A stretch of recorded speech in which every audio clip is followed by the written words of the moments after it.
en la encrucijada de la memoria colectiva y la práctica ritual, Pesaj emerge como un vibrante testimonio de la resiliencia y la reinvención cultural del pueblo judío. Su historia, entrelazada entre el mito y la realidad, entre la tradición y la adaptación, desafía cualquier intento de simplificación. Desde sus raíces en los antiguos ritos pastorales del cercano Oriente hasta su consolidación como piedra angular litúrgica en el judaísmo post-exílico, Pesaj no solo narra una liberación, sino que también encapsula las luchas de las comunidades por definir su identidad frente a la asimilación, el exilio y la reconstrucción. Este estudio busca desentrañar esa trayectoria centrándose en un episodio fascinante y a menudo olvidado: la celebración de Pesaj por la comunidad judía de Elefantina, una isla en el Nilo donde, en el siglo V a.C., los mercenarios y sus familias mantuvieron viva una práctica religiosa que se relacionaba tanto con Jerusalén como con el multicultural mundo perso-egipcio. La historiografía Pesaj ha sido un campo de batalla académico desde el siglo XIX, cuando Julius Wellhausen, padre de la crítica documental, propuso que el festival era una creación tardía del período deuteronomista diseñada para centralizar el culto en Jerusalén. Wellhausen, en su Prolegómenos a la historia de Israel de 1878, argumentó que las narrativas del Éxodo y sus rituales asociados no reflejaban acontecimientos históricos, sino agendas teológicas posteriores. Sin embargo, el descubrimiento de los papiros de Elefantina a principios del siglo XX complicó esta visión. Estos documentos, escritos en arameo por judíos asentados en Egipto, mencionan explícitamente la celebración de Pesaj en un templo local dedicado a Yahvé, contemporáneo con el segundo templo de Jerusalén. Este hallazgo, estudiado en profundidad por Bezalel Porten en Archives from Elephantine de 1968, reveló que el judaísmo antiguo no era un bloque monolítico, sino un mosaico de prácticas que coexistían y a veces competían en diásporas lejanas. En las últimas décadas, académicos como Jan Assmann han ampliado el enfoque, analizando Pesaj como un lugar de memoria que trasciende lo litúrgico para convertirse en un mecanismo de resistencia identitaria. Assmann, en Cultural Memory de 2011, destaca cómo los rituales, al recrear narrativas fundacionales, permiten a las comunidades afrontar la fragmentación del exilio. Mientras tanto, estudios arqueológicos dirigidos por William Dever han demostrado que ciertos elementos de Pesaj, como el sacrificio de corderos, tienen sus raíces en las prácticas cananeas de la Edad de Bronce, vinculadas a ritos de protección durante la transición del pastoreo nómada a la agricultura.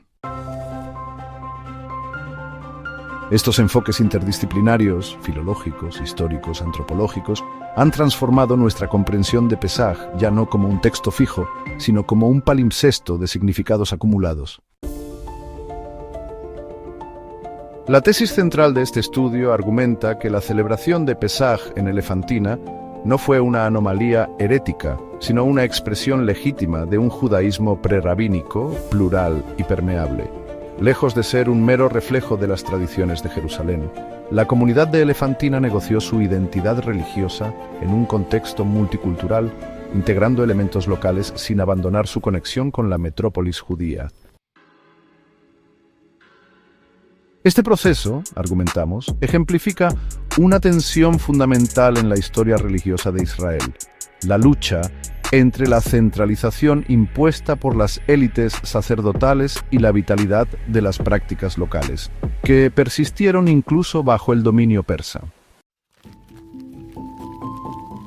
Metodológicamente, este estudio se basa en tres pilares. Primero, el análisis redaccional de John Van Seters, que nos permite discernir capas textuales en los relatos bíblicos del Éxodo y Deuteronomio, contrastándolos con los registros extrabíblicos de Elefantina.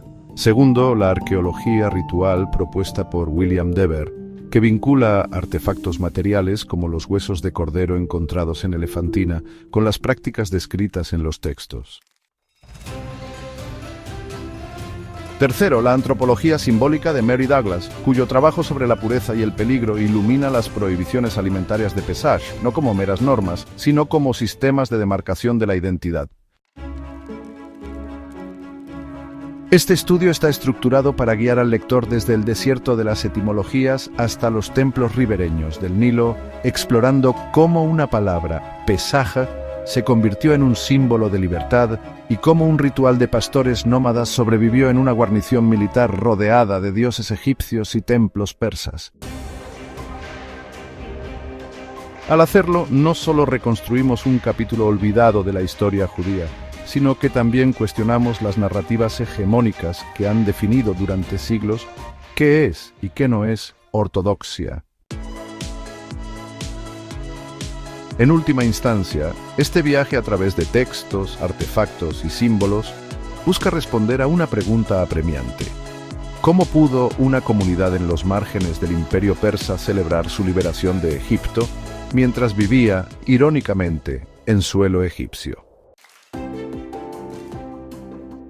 La respuesta, como veremos, reside en la capacidad humana de reinventar la tradición, transformando el pasado en un espejo donde se proyectan las esperanzas futuras. La palabra Pesaj, el corazón de la festividad que recuerda el Éxodo, guarda en su evolución lingüística capas de historia, teología e intercambio cultural. Su rico significado emerge cuando exploramos sus raíces etimológicas, su uso en los textos bíblicos, sus traducciones en la Septuaginta griega y su presencia en los papiros arameos de Elefantina. Este viaje filológico no solo revela tensiones semánticas, sino también cómo una comunidad en la diáspora negoció su identidad a través del lenguaje. El verbo hebreo pasaj aparece en la Biblia con dos significados aparentemente diferentes. En Éxodo 12, 13 y 27, describe la acción de Dios de proteger o pasar por encima de las casas marcadas con sangre durante la plaga en Egipto. En contraste, en Primera de Reyes 18, 21, la misma palabra se usa para describir un movimiento vacilante o cojo, simbolizando indecisión. La pregunta clave es cómo se relacionan estos significados. El debate académico ofrece múltiples respuestas. William F. Albright, en From the Stone Age to Christianity, 1940, vinculó Pasaj al acadio pasajú, apaciguar, sugiriendo un origen en ritos de propiciación. Cyrus H. Gordon, en Ugaritics Textbook 1965, señaló conexiones con el ugarítico patajú, abrir, asociado con ceremonias de primavera. Esta dualidad, protección y renovación estacional, sugiere que Pesach absorbió significados de múltiples tradiciones semíticas. Michael Fishbane, en Biblical Interpretation in Ancient Israel 1985, propuso una reinterpretación teológica.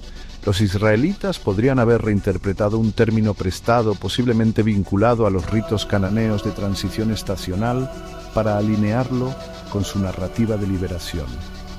Así, el significado de protección sería una capa posterior, mientras que el origen podría estar en el paso simbólico entre estaciones o estados existenciales.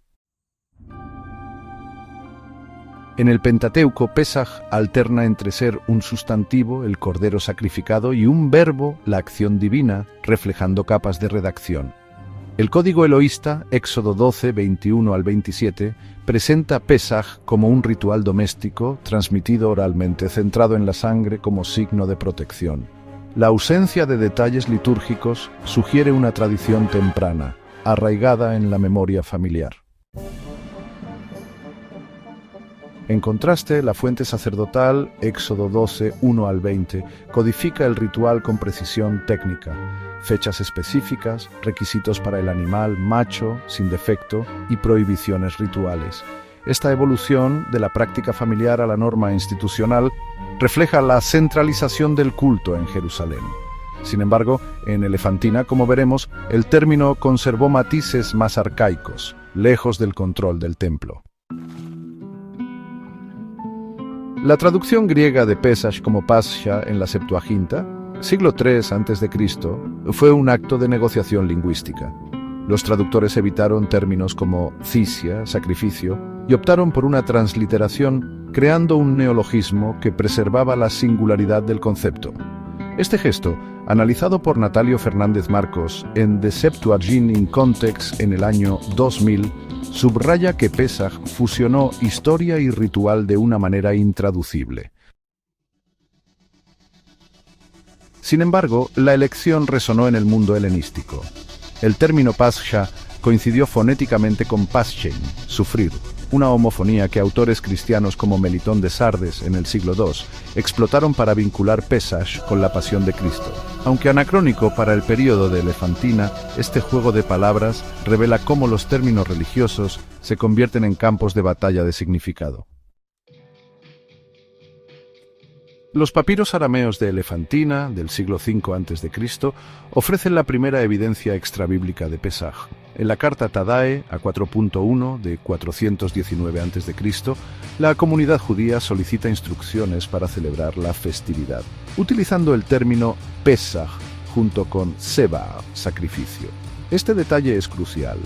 A diferencia de las versiones rabínicas posteriores, el ritual en Elefantina incluía un sacrificio posiblemente realizado en los hogares, ya que su templo local dedicado a Yahú fue destruido en el año 410 a.C.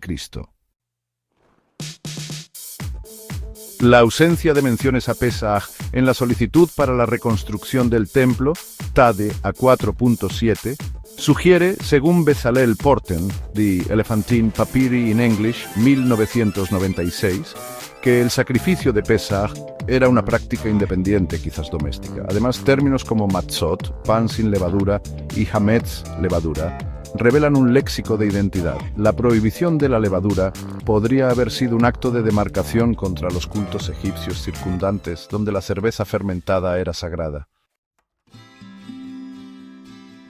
La semántica de Pesaj ha generado controversias. Jacob Milgrom, en Leviticus 1-16, 1991, argumentó que la sangre en los postes de las puertas, Éxodo 12:7, tenía un propósito expiatorio vinculando Pesaj al sistema sacrificial del templo. Baruch Levin, In the Presence of the Lord, 1974, rechazó esta idea, destacando que carece de una conexión etimológica con Kippur, expiación, y defendió su significado original de protección. Jan Joosten, People and Land in the Holiness Code 1996, propuso una tercera vía. Pesaj, como pasar por encima, podría aludir a ritos de iniciación, donde los jóvenes saltaban por encima del cordero sacrificado, simbolizando un paso a la edad adulta. En Elefantina, la ausencia de términos como Kippur en sus papiros apoya la teoría de Levin. Su Pesaj era un acto de protección comunal, no de expiación sacerdotal. Pesaj funciona como un prisma lingüístico. Su oscura etimología, sus usos bíblicos en competencia y su adaptación en Elefantina revelan cómo las comunidades judías negociaron su identidad a través del lenguaje. Mientras que Jerusalén enfatizaba Pesaj como un sacrificio centralizado, Elefantina preservó un Pesaj más cercana a las raíces nómadas, donde la protección divina y la memoria familiar eran esenciales. En este diálogo entre hebreo, arameo y griego, Pesaj se revela no como una reliquia, sino como un verbo en continua conjugación, un acto de resistencia lingüística que, como el Éxodo mismo, nunca deja de moverse. La festividad de Pesaj, como un fenómeno histórico y cultural, no puede entenderse fuera de su matriz en el antiguo Cercano Oriente, un mundo marcado por ciclos agrícolas, rituales de renovación y narrativas de orden cósmico. Sus raíces se hunden en tradiciones nómadas y agrícolas que preceden al Israel bíblico, pero su evolución refleja las vicisitudes de un pueblo que transformó prácticas compartidas en símbolos únicos de identidad. En este paisaje, la comunidad judía de Elefantina emerge como un caso excepcional. Un grupo que, lejos de su tierra ancestral, celebró Pesaj en un entorno multicultural, desafiando las narrativas de centralización religiosa que dominaron Jerusalén. Para comprender este fenómeno, es necesario explorar tanto los antecedentes mesopotámicos y cananeos de Pesaj, como las condiciones específicas que permitieron su adaptación en una isla del Nilo. Los festivales de primavera eran comunes en las culturas del Cercano Oriente antiguo. En Mesopotamia, el Akitu, celebrado durante el equinoccio de primavera, conmemoraba la renovación del cosmos mediante ritos que incluían la procesión de estatuas divinas, la recitación del Enuma Elish, el mito de la creación babilónico, y la purificación del templo.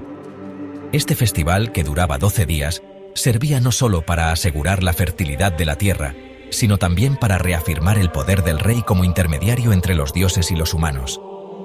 En el Levante, los cananeos celebraban el Hag HaAbib, fiesta de las espigas verdes, mencionado en Éxodo 13:4, que marcaba el inicio de la cosecha de cebada. Estos rituales, aunque diversos, compartían elementos clave: sacrificios de primavera, énfasis en la pureza ritual y narrativas de muerte y renacimiento. El Pesaj israelita absorbió y reinterpretó estas tradiciones. La conexión con el Hag HaAbib es evidente en la prescripción bíblica de celebrar Pesaj en el mes de Abib, Éxodo 13:4, vinculando la liberación de Egipto con el ciclo agrícola. Sin embargo, a diferencia de la Kitu, que reforzaba el poder real, Pesaj se centró en la memoria colectiva de un pueblo marginal, esclavos escapando de una superpotencia. Este giro narrativo, estudiado por Michael Walzer en Éxodo y Revolución, 1985, transformó un ritual estacional en un acto de resistencia política. La tensión entre lo universal, ciclos naturales, y lo particular, la experiencia israelita, define la singularidad de Pesaj. El panácimo, o machot, es un símbolo importante de Pesaj con profundos significados culturales y teológicos. Para los antiguos israelitas, representaba un rechazo del estilo de vida agrícola asentado y un recordatorio de sus raíces nómadas. En el contexto egipcio, comer panácimo durante Pesaj era una forma de rechazar las creencias religiosas egipcias y afirmar la fe judía en un Dios que actúa en la historia. Los hallazgos arqueológicos en Elefantina sugieren que el panácimo también estaba relacionado con la identidad liminal de la comunidad judía allí. A pesar de vivir en un lugar estable, se veían a sí mismos como peregrinos en un mundo extranjero, y el panácimo, que evitaba el proceso de fermentación, reflejaba esta idea de provisionalidad. En este contexto, la comunidad de Elefantina, establecida en el siglo V a.C. en una isla del Nilo frente a Asuán, representa un laboratorio cultural único. Compuesta originalmente por mercenarios judíos al servicio del imperio persa, esta comunidad construyó un templo dedicado a Yahú, Yahvé, donde realizaban sacrificios y celebraban festividades. Los papiros descubiertos en el sitio, escritos en arameo, revelan una vida religiosa vibrante pero heterodoxa. Junto a Yahú, invocaban a divinidades arameas como Anat Betel, y su práctica de Pesaj incluía elementos ausentes en la tradición bíblica. Como señala Bezalel Porten en Archives from Elephantine, este sincretismo no era una desviación, sino una adaptación pragmática a un entorno donde convivían con egipcios, persas y otros grupos étnicos. La existencia de un templo judío en Elefantina plantea preguntas incómodas sobre la supuesta centralización del culto ordenada por Deuteronomio. Según el texto bíblico, solo en Jerusalén debían realizarse sacrificios. Deuteronomio 12, 13-14. Sin embargo, Elefantina no solo mantuvo un templo activo por décadas, sino que, tras su destrucción en el año 410 a.C., sus habitantes escribieron a Jerusalén pidiendo apoyo para reconstruirlo. Taadaea 4, 7-8. La respuesta de las autoridades judías, conservada parcialmente, es ambigua, mientras aprueban las ofrendas de cereal, minjá e incienso, Ketoret, omiten mencionar los sacrificios de animales, posiblemente por tensiones con la élite sacerdotal. Esta correspondencia, analizada por Karel van der Toorn en Scribal Culture and the Making of the Hebrew Bible, revela que el judaísmo del período persa fue más diverso y descentralizado de lo que admiten las fuentes bíblicas. Los restos arqueológicos de Elefantina ofrecen pistas materiales sobre cómo se celebraba Pesaj. Excavaciones realizadas en el siglo XX hallaron huesos de cordero en contextos domésticos, fechados en el siglo V a.C., que coinciden con la época de la festividad. Según el arqueólogo Jonathan Greer en Din Erat Dan, estos huesos muestran marcas de sacrificio ritual, cortes precisos en las articulaciones, ausencia de fracturas y evidencia de asado al fuego. Estos detalles encajan con las instrucciones de Éxodo 12:9. No comeréis de él crudo ni cocido en agua, sino asado al fuego. Sin embargo, a diferencia de Jerusalén, donde el sacrificio pascual se realizaba en el templo, en Elefantina el ritual parece haberse llevado a cabo en hogares, indicando una preservación de tradiciones predeuteronómicas. La celebración de Pesaj en Elefantina también debe entenderse dentro del marco político del Imperio Persa. Bajo el gobierno aqueménida, las minorías étnicas gozaban de cierta autonomía religiosa a cambio de lealtad y tributo. Los papiros de Elefantina muestran que los judíos servían como mercenarios en guarniciones fronterizas, interactuando diariamente con soldados persas, sacerdotes egipcios de Hnum, el dios carnero local, y comerciantes arameos. En este crisol cultural, Pesaj funcionó como un marcador identitario.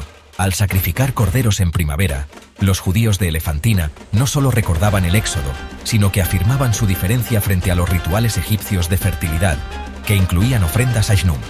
La prohibición bíblica de la levadura, hametz, que en Egipto era un ingrediente clave en la cerveza asociada a Osiris, adquirió así un doble significado, religioso y cultural. Este contexto multicultural también explica las adaptaciones teológicas de Elefantina. Aunque adoraban a Yahú, los papiros mencionan juramentos por Anat Betel y referencias a el Dios del cielo, un título común en la Persia aqueménida. Para algunos académicos, como Morton Smith, en Studies in the Cult of Yahweh, 1996, esto indica un politeísmo residual. Sin embargo, otros, como Diana Edelman en The Origins of the Second Temple, 2005, argumentan que estos términos reflejan un lenguaje diplomático destinado a navegar un entorno plural sin comprometer la lealtad primaria a Yahú. En cualquier caso, es claro que la comunidad no se percibía a sí misma como herética. En una carta, solicitan a Jerusalén que interceda por ellos ante Yahú, demostrando que se veían como parte del pueblo judío. La cronología de Pesaj en Elefantina también suscita debates. Según el calendario de los papiros, la festividad se celebraba del 15 al 21 de Nisán, coincidiendo con la prescripción bíblica. Sin embargo, no hay mención de la noche de vigilia o de la salida apresurada de Egipto. ¿Significa esto que la comunidad había olvidado el relato del Éxodo? La respuesta probablemente sea más compleja. Como sugiere James Watts en Ritual and Rhetoric in Leviticus, 2007, en contextos diaspóricos, los rituales a menudo se desvinculan de sus narrativas fundacionales para enfocarse en funciones sociales inmediatas, cohesión grupal, diferenciación étnica y negociación con el poder imperial. Para los judíos de Elefantina, Pesaj pudo haber sido menos una conmemoración histórica que una afirmación periódica de su identidad como soldados de Yahú en tierra extranjera. La destrucción del templo de Elefantina, en 410 a.C., por sacerdotes egipcios de Hnum, con la complicidad tácita de las autoridades persas, marca un punto de inflexión. Los papiros relatan que el templo fue arrasado hasta los cimientos, y que los judíos, desesperados, escribieron a Jerusalén y a Samaria pidiendo ayuda. La respuesta de Jerusalén, conservada en Tadaea 4:9, es fría. Aprueban la reconstrucción del templo, pero prohíben los sacrificios de animales, limitando el culto a ofrendas vegetales. Esta restricción, que algunos atribuyen a la influencia del partido sacerdotal encabezado por Esdras y Nehemías, refleja la creciente centralización del culto en Jerusalén durante el período persa. Sin embargo, incluso después de este trauma, la comunidad de Elefantina persistió. Los últimos papiros, fechados alrededor del año 400 a.C., muestran que continuaron celebrando Pesaj, aunque ahora en hogares, fusionando la tradición ancestral con su realidad de diáspora. En conclusión, el contexto histórico-cultural de Pesaj revela una dialéctica constante entre tradición y adaptación. Desde sus raíces en festivales de primavera compartidos por todo el cercano Oriente, hasta su reinvención en una guarnición militar en Egipto, la festividad funcionó como un espejo de las luchas identitarias del pueblo judío. La comunidad de Elefantina, con su templo destruido y sus rituales híbridos, desafía la imagen de un judaísmo monolítico centrado en Jerusalén. En cambio, nos muestra una fe viva, capaz de negociar con imperios, absorber influencias y reinventar sus símbolos sin perder su núcleo ético. La memoria de la liberación. Al estudiar su historia, no solo iluminamos un capítulo olvidado del pasado, sino que recordamos que la supervivencia cultural depende tanto de la fidelidad a la tradición como del coraje para transformarla. La narrativa de Pesaj en la Biblia hebrea es un ejercicio literario magistral, donde la forma y el fondo se entrelazan para crear un relato que es tanto historia como liturgia.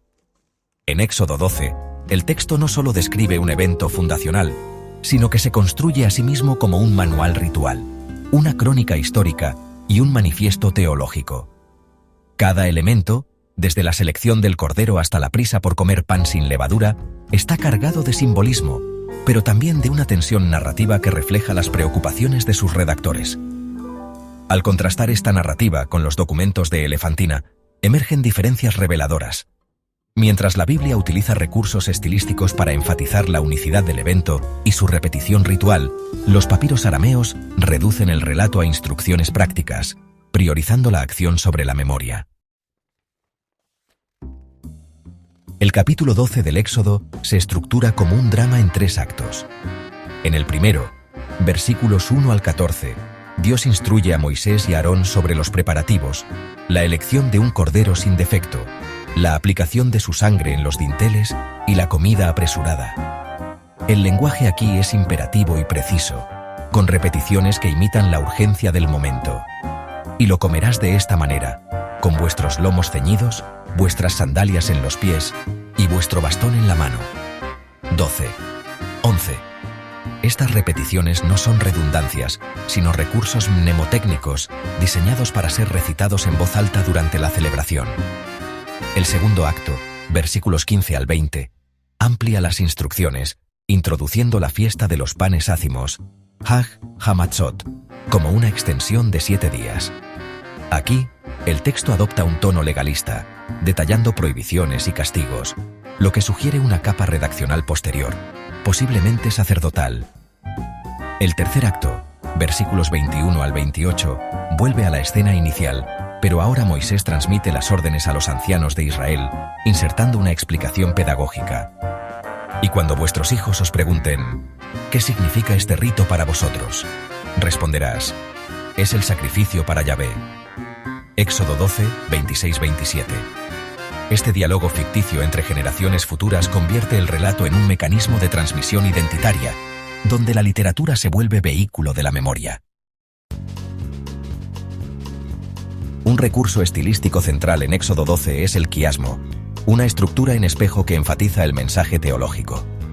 Por ejemplo, el pasaje que describe la plaga de los primogénitos, versículos 29 al 32, está enmarcado por referencias al poderoso brazo de Yahvé, en 6.1 y 13.3, creando un círculo narrativo que une liberación con soberanía divina. Otro ejemplo es la relación entre la sangre del cordero, en 12.7, y la posterior orden de consagrar los primogénitos, en 13.1 a 2. Esta estructura no solo organiza el texto, sino que sugiere una intención redaccional: presentar Pesaj como el evento que redefine la relación entre Dios e Israel, de la esclavitud a la alianza. La intertextualidad con otros relatos bíblicos enriquece la narrativa de Pesaj. En Génesis 22, Abraham ofrece un carnero en lugar de Isaac, un episodio que comparte con Éxodo 12 el tema de la sustitución sacrificial. Sin embargo, mientras el carnero de Abraham salva a un individuo, el cordero pascual redime a una nación. Esta escalada de lo particular a lo colectivo refleja la evolución teológica de Israel desde una familia patriarcal a un pueblo. Otra conexión crucial es con el libro de Josué, capítulo 5, versículos 10 al 12, donde los israelitas celebran Pesaj al entrar en Canaán, comiendo pan sin levadura y maná al día siguiente. Este paralelo subraya que Pesaj no es solo una conmemoración, sino un rito de transición, marcando el paso de una etapa a otra, de la esclavitud a la libertad, del desierto a la tierra prometida. En contraste, los papiros de Elefantina, también conocidos como TDA A4.1, carecen de esta riqueza narrativa. La carta que menciona Pesaj es escueta. envíenos instrucciones sobre el sacrificio de Pesaj. No hay mención de las plagas, el éxodo o los primogénitos. Esta ausencia podría interpretarse de dos maneras. Primero, que la comunidad ya conocía la historia y no necesitaba reiterarla, o segundo, que para ellos, Pesaj había perdido su conexión explícita con la narrativa de liberación, transformándose en un ritual de identidad grupal. La segunda interpretación gana fuerza al considerar que Elefantina era una comunidad militar en tierra extranjera. Su Pesaj pudo haber enfatizado la protección divina en el presente, más que la conmemoración de un pasado lejano. La versión deuteronómica de Pesaj, en Deuteronomio capítulo 16, versículos 1 a 8, ofrece otro contraste literario. Aquí, el relato se despoja de elementos dramáticos. No hay ángeles destructores, ni prisa, ni sangre en los dinteles, y se centra en la centralización del culto. No sacrificarás la Pascua en ninguna de tus ciudades, sino en el lugar que Yahvé escoja. El cambio de escenario, de hogares familiares al templo, altera el tono literario. Lo íntimo y doméstico se vuelve público y sacerdotal. Esta transformación refleja las reformas del rey Josías en el siglo VII a.C., que buscaban consolidar el poder religioso en Jerusalén.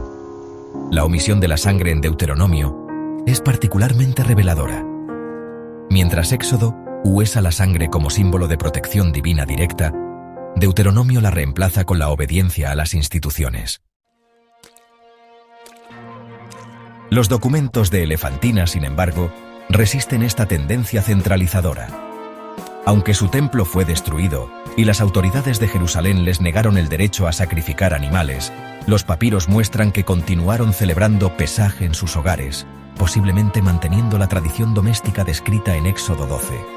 Esta persistencia sugiere que, para ciertas comunidades, la fuerza literaria y simbólica del relato del Éxodo, con su énfasis en la acción divina fuera del templo, permitió preservar prácticas que el establishment sacerdotal buscaba erradicar. Un elemento literario a menudo pasado por alto es el silencio de las mujeres en el relato de Pesaj. En Éxodo 12, solo los hombres, Moisés, Aarón, los ancianos, reciben y transmiten las instrucciones. Sin embargo, la preparación del cordero, la cocción del pan y la educación de los hijos implicarían un rol activo de las mujeres. Este contraste entre el texto y la práctica real encuentra un eco en Elefantina. Los papiros mencionan a mujeres judías con nombres egipcios, como Miptahía, que participaban en transacciones legales, sugiriendo que su agencia social pudo haber influido en la transmisión oral del ritual, incluso si el texto escrito las invisibiliza. La literatura de Pesaj también se nutre de mitos del antiguo Egipto. La historia de las plagas, por ejemplo, invierte el motivo egipcio del faraón como garante del orden cósmico. En la estela de la victoria de Merneptah, 1208 a.C., el faraón se jacta de haber destruido a Israel, su simiente ya no existe. El Éxodo, al narrar la huida de Israel de un faraón anónimo cuyo ejército es aniquilado, responde a esta propaganda imperial, transformando la derrota en triunfo teológico. Este diálogo literario entre textos egipcios y hebreos subraya que Pesaj no fue solo un relato interno, sino un acto de resistencia cultural contra las narrativas dominantes. En Elefantina, este enfrentamiento con lo egipcio tomó formas concretas. Los judíos de la isla coexistían con templos dedicados a Hnum, dios carnero del Nilo, cuyos sacerdotes probablemente veían el sacrificio de corderos en Pesaj como una afrenta. La destrucción del templo judío en 410 a.C. por estos sacerdotes, registrada en los papiros, revela cómo los rituales no eran solo actos religiosos, sino declaraciones políticas en un paisaje multicultural. La literatura de Elefantina, aunque escueta, documenta este conflicto, mostrando que la celebración de Pesaj podía ser tanto un acto de devoción como de desafío. Finalmente, el estudio literario de Pesaj debe considerar su función como metáfora viviente. En la tradición rabínica, el Seder, orden, de Pesaj incluye la instrucción de que cada generación debe verse a sí misma como si hubiera salido de Egipto. Esta interpretación, ausente en los textos bíblicos y en Elefantina, transforma el relato histórico en un arquetipo eterno, donde la liberación no es un evento del pasado, sino una posibilidad permanente. Así, La literatura de Pesaj, desde sus capas bíblicas hasta sus reinterpretaciones rabínicas, trasciende el tiempo, invitando a cada comunidad a reescribir su significado en el presente. En Elefantina, donde el éxodo se celebraba en suelo egipcio, esta reinvención alcanzó su paradoja más profunda: conmemorar la huida de Egipto desde el corazón mismo de Egipto, convirtiendo la ironía geográfica en un testimonio de esperanza indestructible. La festividad de Pesaj, en su esencia más íntima, es un ritual de frontera, un conjunto de prácticas que demarcan quién pertenece y quién queda fuera, qué se recuerda y qué se olvida, cómo se negocia la identidad en el crisol de la diáspora.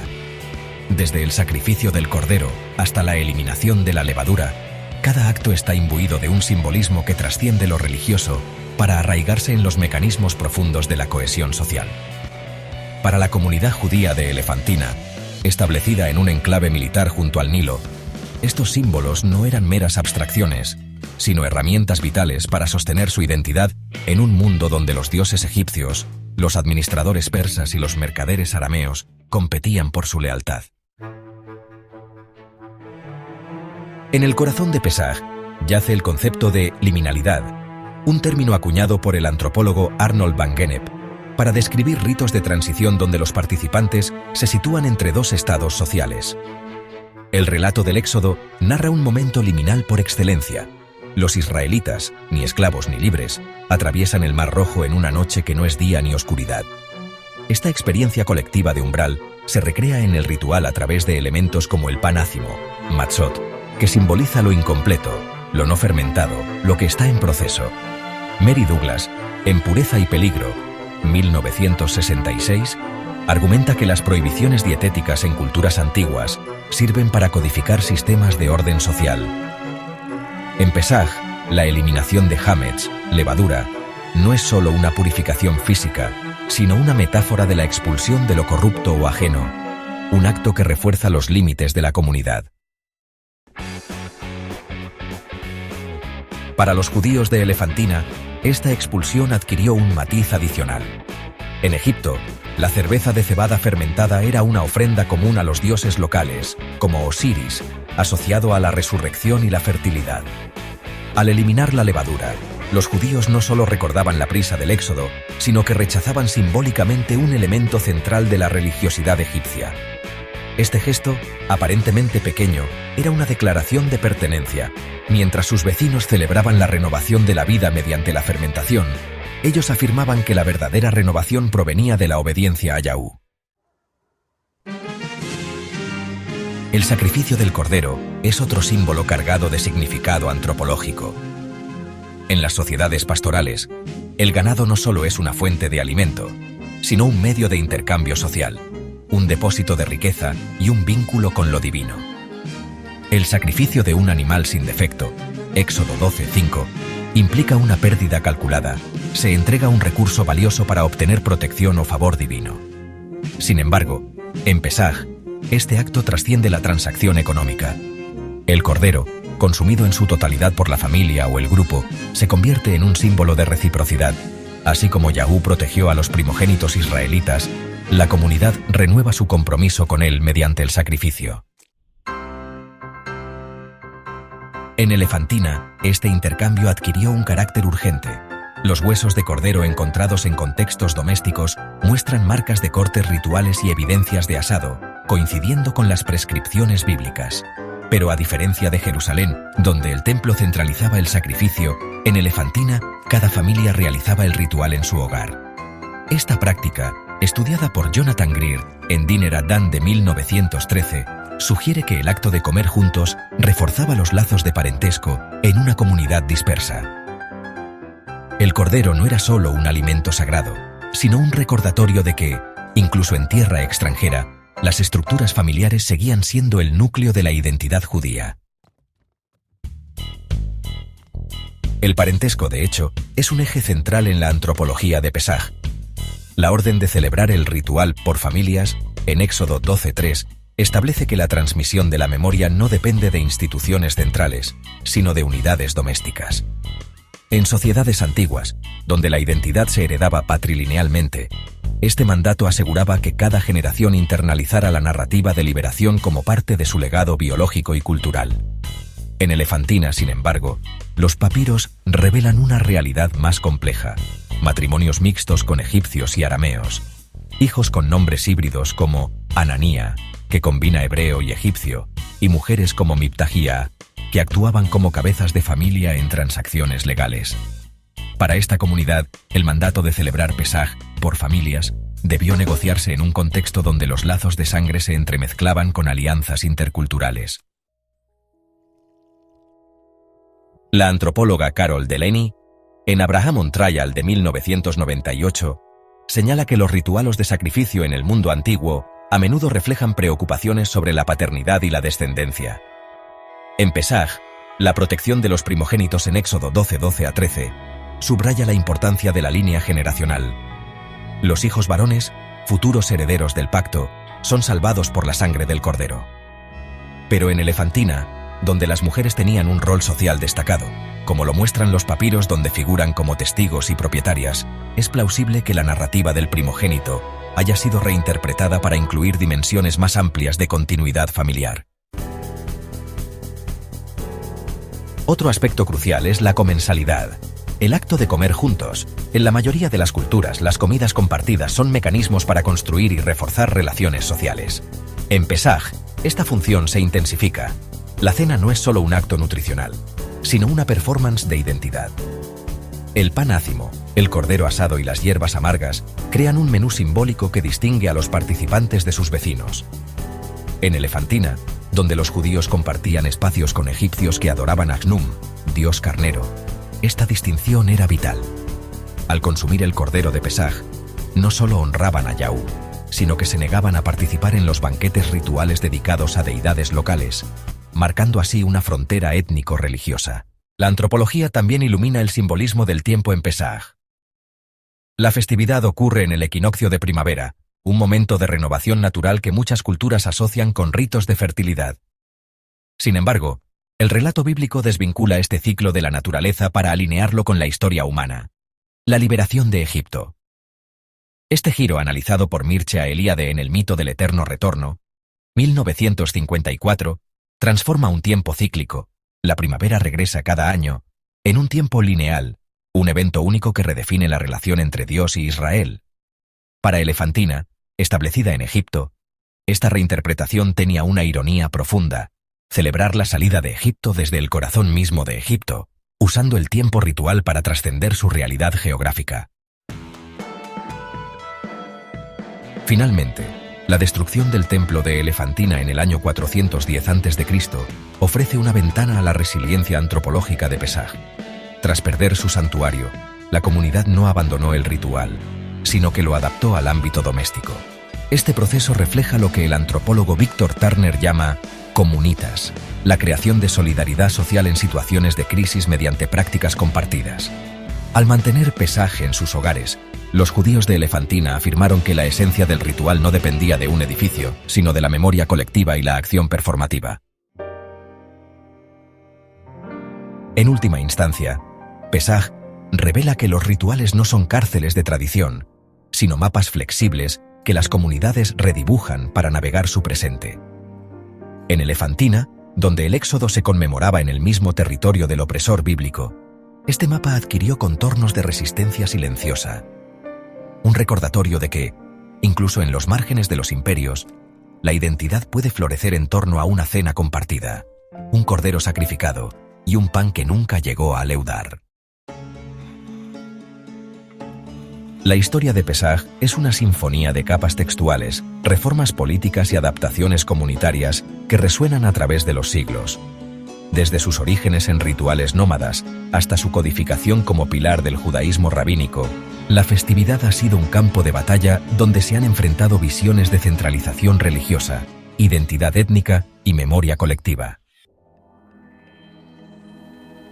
La comunidad de Elefantina, con su templo junto al Nilo y sus prácticas sincréticas, representa un contrapunto crucial en esta sinfonía, recordándonos que el judaísmo antiguo fue un mosaico de voces, no un coro unísono. La crítica documental del siglo XIX, encabezada por Julius Wellhausen, propuso que los relatos bíblicos de Pesaj fueron producto de una evolución teológica impulsada por élites sacerdotales. Según Wellhausen, la versión más antigua del ritual, atribuida a la fuente eloísta, enfatizaba instrucciones orales transmitidas en el ámbito doméstico, como se menciona en Éxodo 12, versículos 21 al 27.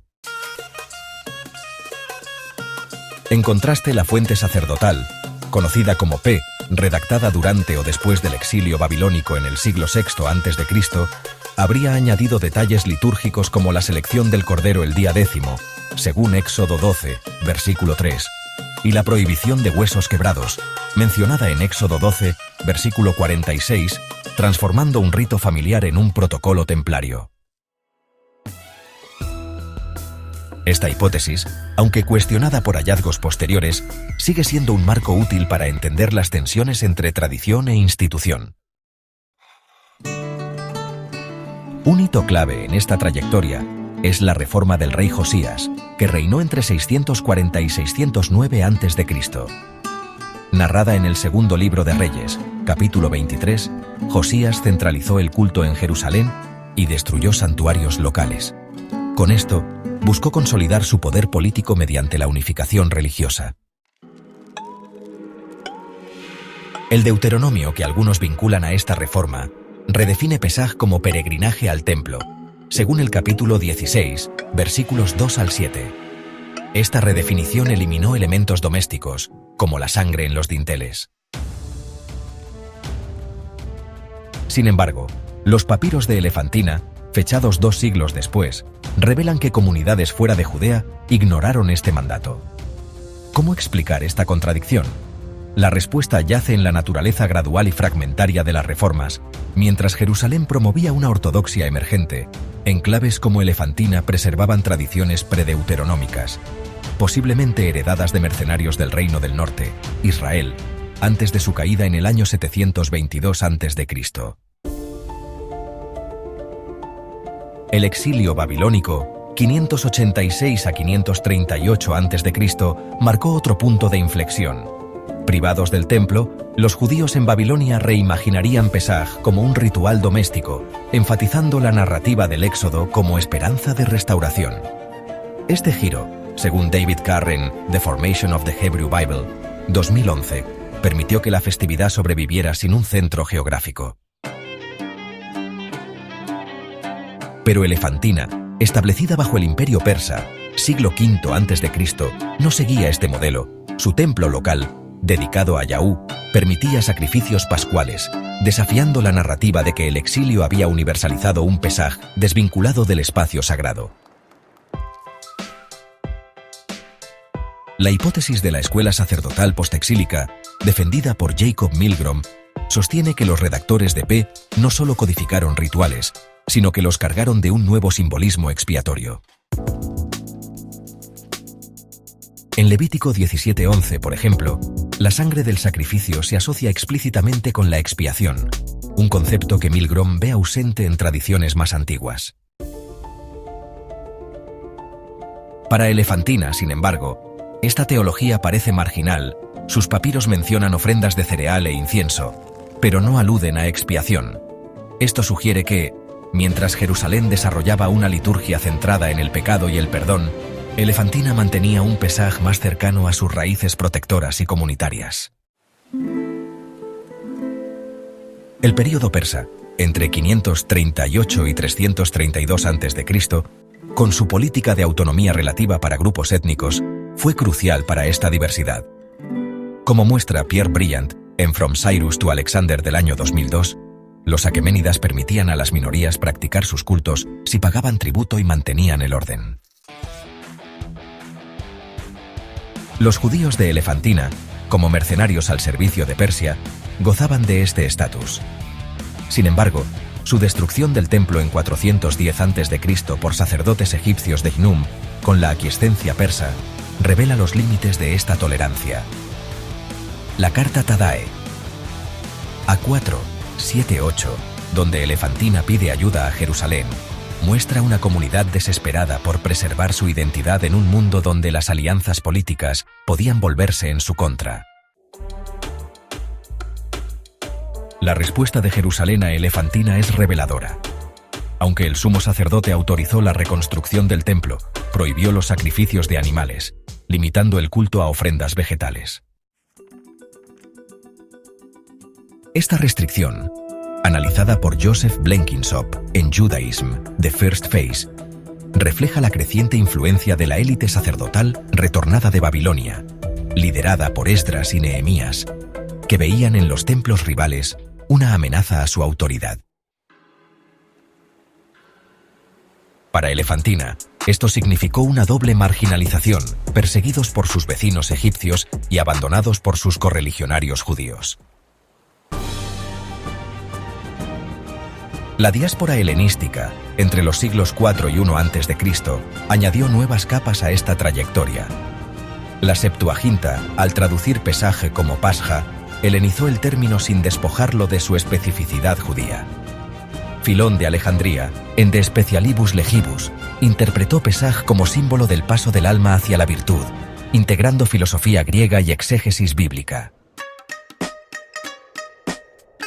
En contraste, Elefantina, ya en declive para este período, representa un judaísmo anterior a estas síntesis, donde el ritual aún no había sido alegorizado, sino que permanecía anclado en prácticas concretas.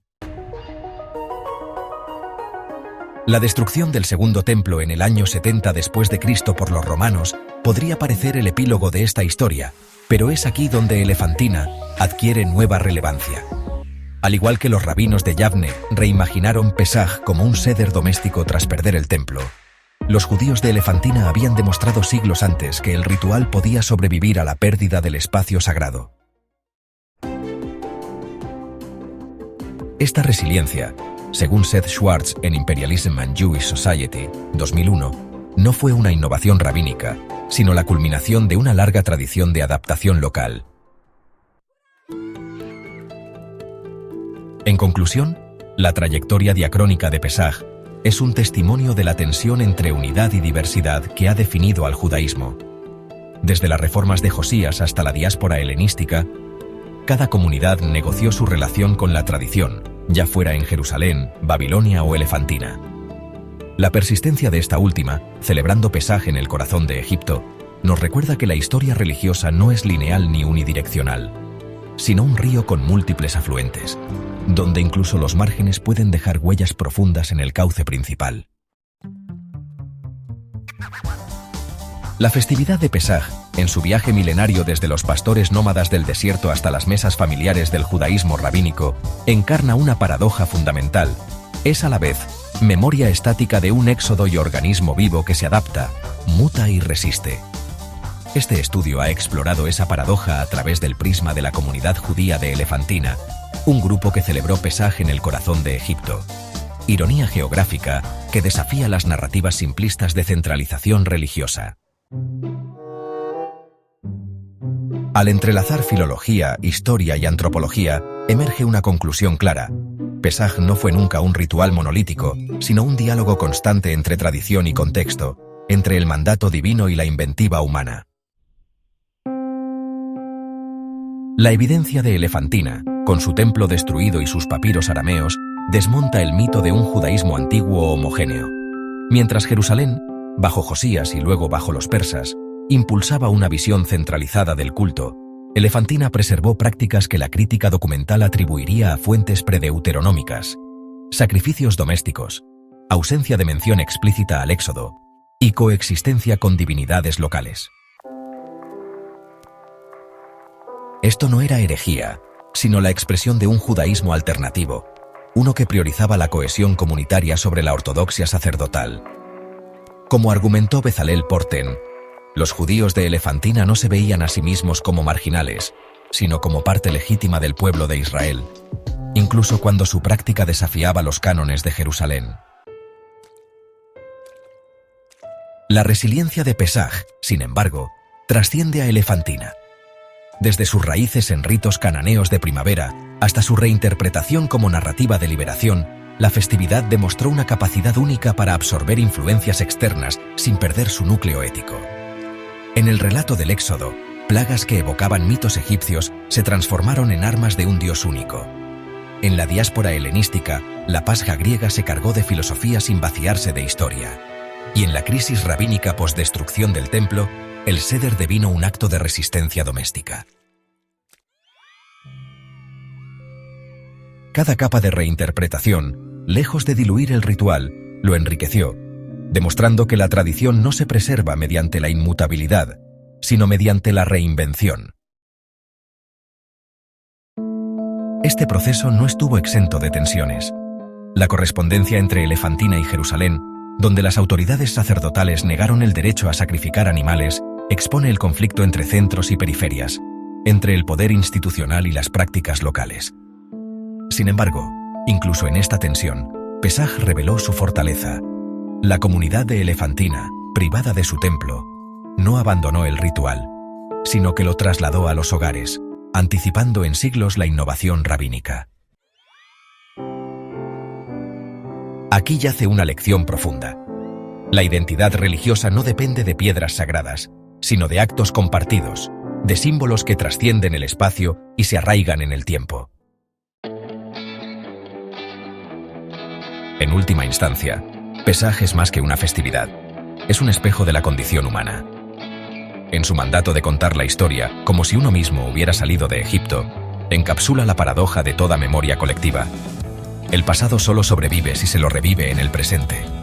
Los judíos de Elefantina, celebrando su liberación en tierra egipcia, encarnaron esta paradoja con una ironía casi poética. Su Pesaj no fue una réplica del relato bíblico, sino una reafirmación de que la libertad no es un lugar geográfico, sino un acto de imaginación moral. Al cerrar este estudio, queda una pregunta flotando sobre las aguas del Nilo. ¿Qué define la autenticidad de una tradición? Elefantina, con sus sincretismos y sus huesos de cordero, sugiere que la respuesta no yace en la pureza doctrinal, sino en la capacidad de un ritual para sostener a una comunidad en el tiempo.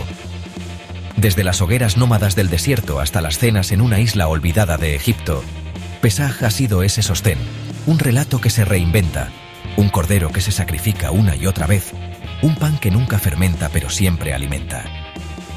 En esta tensión entre lo eterno y lo efímero, entre el mandato y la adaptación, yace la esencia no solo de Pesaj, sino de toda tradición viva, un puente entre generaciones, construido con los materiales frágiles y perdurables de la memoria.